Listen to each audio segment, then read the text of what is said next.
ഈ അടുത്ത 2-3 ആഴ്ച മുമ്പ് ഞാൻ ചൈനയിലൂടെ ഒരു സന്ദർശനം നടത്തി. ചൈനയിൽ ഗോൺചോ എന്ന് പറയുന്ന ഒരു പട്ടണത്തിൽ ഞാൻ അവിടെ ചെന്ന് അറിഞ്ഞ്, അവിടെ നിന്ന് അധിക ദൂരത്തിലല്ല, മക്കാവു, നിങ്ങൾ കേട്ടിട്ടുണ്ടാവും, മക്കാവു എന്നൊരു പട്ടണമുണ്ട് ചൈനയിൽ. ചൈനയുടെ ഭാഗമാണ്, പക്ഷേ ഒരു സ്വതന്ത്ര പ്രൊവിൻസാണ്. ലോകത്തെ ഏറ്റവും വലിയ കാസിനോകളുള്ള, ചൂതാട്ട കേന്ദ്രങ്ങളുള്ള എന്റർടൈൻമെന്റ് സിറ്റിയാണ് ശരിക്കും. അതൊരു കാലത്ത് പോർച്ചുഗലിന്റെ ഭാഗമായിരുന്നു. അടുത്ത കാലത്താണ് അതിനെ ചൈനയുടെ ഭാഗമാക്കി കൂട്ടിച്ചേർത്തത്. എന്നാൽ പൂർണ്ണമായും ചൈനയുടെ ഒരു ഭാഗം പോലെ അവിടുത്തെ സിസ്റ്റത്തിലേക്ക് ലയിച്ചിട്ടില്ല. ഒരു സ്വതന്ത്ര പരമാധികാര പ്രദേശം പോലെ അത് പ്രവർത്തിക്കുകയാണ്. അതുകൊണ്ടാണ് ഒരു പാശ്ചാത്യ സംസ്കാരവും കാസിനോകളും എന്റർടൈൻമെന്റും മാത്രമുള്ള ഒരു പട്ടണമായിട്ടാണ് നിലനിൽക്കുന്നത്.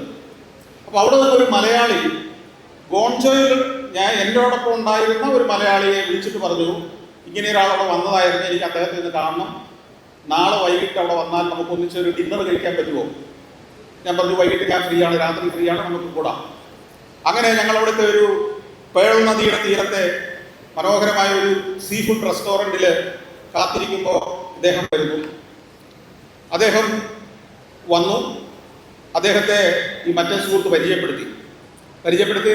അദ്ദേഹം ചാലക്കുടിക്കാരനാണ്. അദ്ദേഹം ഈ മക്കാവു നഗരത്തിലെ ഒരു കാസിനോ ഉൾപ്പെടുന്ന വലിയൊരു 7 സ്റ്റാർ എന്ന് വേണേൽ പറയാവുന്ന ഒരു ഹോട്ടലിലെ ഷെഫാണ്. ഷെഫ് എന്ന് പറഞ്ഞാൽ ആരാണ്? പാചകം. അപ്പൊ ഞാൻ ഒരു ഷെഫിനെ പരിചയപ്പെടുന്ന ഒരു കൗതുകത്തോടെയാണ് അദ്ദേഹത്തെ പരിചയപ്പെട്ടത്. പക്ഷേ ഓരോ മിനിറ്റും കഴിയും തോറും ഈ മനുഷ്യനോടുള്ള ആദരവ് കൂടിക്കൂടി വന്നു. അതിന്റെ കാരണം ഇതാണ്, അദ്ദേഹം കഴിഞ്ഞ 10-20 വർഷമായിട്ട് ഈ മക്കാവുവിലാണ്. മക്കാവുവിൽ ഒരു ഹോട്ടലിലെ ഒരു റെസ്റ്റോറൻറ്റിൽ ജോലി ചെയ്യല്ല അദ്ദേഹം ചെയ്യുന്നത്. മക്കാവുവിലെ ഗവൺമെന്റ് അദ്ദേഹത്തിന് നിർബന്ധപൂർവം അവിടുത്തെ പൗരത്വം നൽകിയിരിക്കുകയാണ്. ഇവിടം വിട്ട് പോകരുത് എന്ന് അഭ്യർത്ഥിച്ചിരിക്കുകയാണ്. ഈ റെസ്റ്റോറൻറ്റിൽ സ്ഥിരമായി ഭക്ഷണം കഴിക്കാൻ വരുന്ന, ഇദ്ദേഹത്തിന്റെ വിഭവങ്ങൾ ആസ്വദിക്കാൻ വരുന്നവരിൽ ഡേവിഡ് ബെക്കാം ഉൾപ്പെടെയുള്ള കായിക താരങ്ങളുണ്ട്, ലയണൽ മെസ്സിയെ പോലുള്ള ഫുട്ബോൾ താരങ്ങളുണ്ട്, ചലച്ചിത്ര താരങ്ങളുണ്ട്, ലോകപ്രശസ്തരായ കലാകാരന്മാരുണ്ട്. എന്തിനേറെ, നമ്മുടെ ബോളിവുഡിലെ പല സിനിമകളുടെയും ലോഞ്ചിന്റെ പാർട്ടികൾ നടക്കുന്നത് ഈ റെസ്റ്റോറൻറ്റിലാകാൻ കാരണം ഇദ്ദേഹം ഇന്ത്യൻ വിഭവങ്ങൾ ഒരുക്കുന്ന സ്പെഷ്യാലിറ്റി ഉള്ളൊരു ഷെഫ് എന്നതുകൊണ്ടാണ്. ഈ ഷെഫ് വഴി ഈ റെസ്റ്റോറൻറ്റിന് 8 വർഷം തുടർച്ചയായി മിഷലിൻ സ്റ്റാർ എന്ന് പറയുന്ന അവാർഡ് കിട്ടി. മിഷലിൻ സ്റ്റാർ എന്ന് പറയുന്നത് ഷെഫുമാർക്ക് അല്ലെങ്കിൽ റെസ്റ്റോറൻറ്റ്സിന് കിട്ടുന്ന അവാർഡ്. അതായത് സിനിമയിൽ ഓസ്കാർ എന്ന് പറയുന്നത് പോലെ, സാഹിത്യത്തിലും ശാസ്ത്രത്തിലുമൊക്കെ നൊബേൽ പ്രൈസ് എന്ന് പറയുന്നത് പോലെ, പാചക കലയിൽ കിട്ടുന്ന ഒരു നൊബേൽ പ്രൈസ് ആണ് ശരിക്കും പറഞ്ഞാൽ മിഷലിൻ സ്റ്റാർ.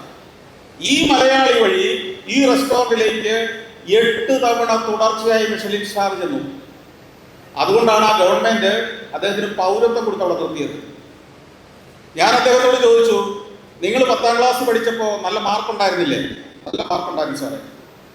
നിങ്ങളുടെ മാതാപിതാക്കൾ എൻട്രൻസിന് പോകണമെന്ന് നിങ്ങൾ നിർബന്ധിച്ചില്ലേ?